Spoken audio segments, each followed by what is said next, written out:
10 வருடங்களுக்குப் பிறகு தற்செயலாக என் பள்ளி ஆசிரியை மாலினியை சந்தித்தேன்.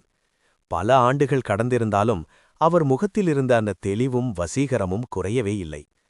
நலம் விசாரித்தபோது அவர் கணவர் மறைந்துவிட்டதாகவும் மகன் திருமணமாகி தனியாக வசிப்பதாகவும் அவர் இப்போது ஒரு பெரிய வீட்டில் தனிமையில் இருப்பதாகவும் கூறினார். டீச்சர், உங்களை இப்படியே பார்த்து கொண்டே இருக்கலாம் போல இருக்கிறது. இப்போதும் நீங்கள் அதே அழகுடன் இருக்கிறீர்கள் என்று நான் வெளிப்படையாக சொன்னேன். அவர் சிரித்துக்கொண்டே, டேய், என்ன தைரியம் உனக்கு? உன் டீச்சரிடமே இப்படி பேசுகிறாயா என்றார். உண்மையை சொல்கிறேன் டீச்சர். பள்ளி நாட்களிலேயே உங்கள் மீது எனக்கு ஒரு ஈர்ப்பு இருந்தது.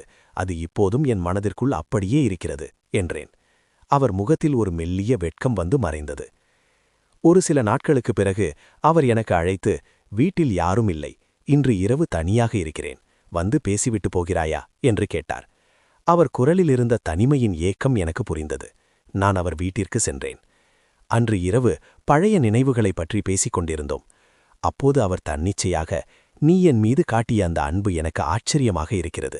இந்த வயதில் என்னை யாராவது இப்படி ரசிப்பார்களா என்று நினைத்தேன் என்றார். இருவருக்கும் இடையே இருந்த அந்த தயக்கம் மெல்ல மறைந்தது. நான் அவர் அருகில் அமர்ந்து அவர் கரங்களை பற்றினேன். டீச்சர், நீங்கள் எப்போதும் எனக்கு ஸ்பெஷல் தான் என்றேன்.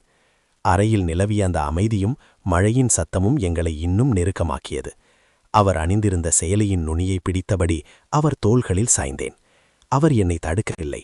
நீண்ட நாட்களாக தனிமையிலிருந்த அவருக்கு என் ஸ்பரிசம் ஒரு மருந்தாக அமைந்தது. நாங்கள் ஒருவரை ஒருவர் ஆழமாக தழுவிக்கொண்டோம். அந்த இரவு வார்த்தைகளை கடந்து உணர்வுகளால் நிரம்பியது.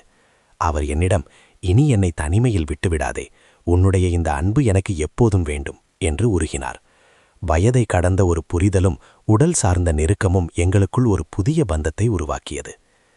அந்த இரவு எங்களுக்குள் இருந்த பல வருட இடைவெளியை குறைத்திருந்தது. காலையில் எழுந்தபோது மாலினி டீச்சர் ஜன்னலோரம் நின்று வெளியே பெய்து கொண்டிருந்த மழையை பார்த்து கொண்டிருந்தார். நான் பின்னால் இருந்து அவரை அணைத்துக் கொண்டேன். என்ன யோசிக்கிறீர்கள் டீச்சர் என்று அவர் காதோரம் மெல்ல கேட்டேன். அவர் மெலிதாக திரும்பி என் முகத்தை பார்த்தார். இல்லைடா, இது கனவு போல இருக்கு. இத்தனை வருடம் தனிமையில் வாடிய எனக்கு இந்த அன்பு ஒரு பெரிய நிம்மதியை தருது. ஆனா சமூகம் இதை எப்படி பார்க்கும்னு ஒரு சின்ன பயம் இருக்கு என்றார். நான் அவர் கரங்களை பற்றி, சமூகம் எதை வேண்டுமானாலும் சொல்லட்டும், நமக்குள் இருக்கும் இந்த தூய்மையான அன்பும் ஒருவருக்கொருவர் தரும் ஆதரவும் தான் முக்கியம். உங்களை தனிமையில் விடமாட்டேன் என்று நான் வாக்கு கொடுத்திருக்கிறேன் என்றேன். அன்று முதல் எங்கள் சந்திப்புகள் தொடர்ந்தன. வார இறுதி நாட்களில் நான் அவர் வீட்டிற்கு செல்வேன். ஒன்றாக சமைப்பது, பழைய பாடல்களை கேட்பது, கவிதை படிப்பது என நேரம் போனதே தெரியாது.